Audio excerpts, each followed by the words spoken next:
Now, UN investigators have released a report on Syria claiming that the conflict has grown increasingly sectarian and more radicalized. Amongst the findings in the report is that both sides are now engaged in committing war crimes. This comes as former UN prosecutor Carla Del Ponte said that the International Criminal Court should launch an investigation into war crimes in the country. Let's now talk to Srija Trifkovic, Foreign Affairs editor at the Chronicle magazine, who is in the Serbian capital, Belgrade. Thank you very much for being with us. Now, UN investigators called on those responsible in murders in Syria to face justice in the International Criminal Court. What's your take on the situation? Is Syria in a place where the ICC needs to get the job done? Well, I would say that the ICC is not the forum for any country to see the justice done, because it's a very peculiar institution. It is outside any constitutional design that delineates how laws are made, adjudicated, enforced, or made accountable. In the ICC, central structures, such checks are either greatly attenuated or entirely absent. And in that sense, the ICC is modeled upon the Hague Tribunal for the former Yugoslavia. The prosecutor is effectively accountable to no one. And again, like at the Yugoslav War Crimes Tribunal, he answers to no superior executive power, elected or unelected. So effectively, the power of the ICC prosecutor to act without third-party restraint and to claim universal jurisdiction offers the scope for considerable legal creativity, and that creativity depends on the will of the political masters. So ultimately, it's a political court.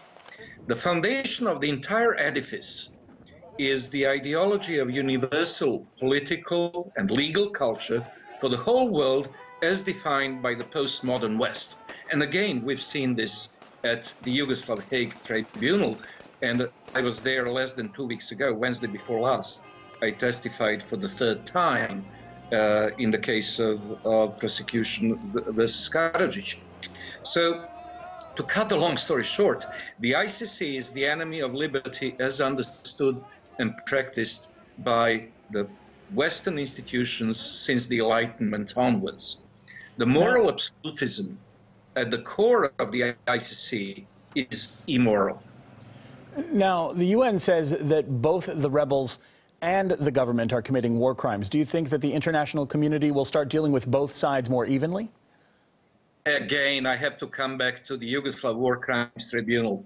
During Del Ponte's tenure between 1999 and 2008, it lasted 8 years and 4 months.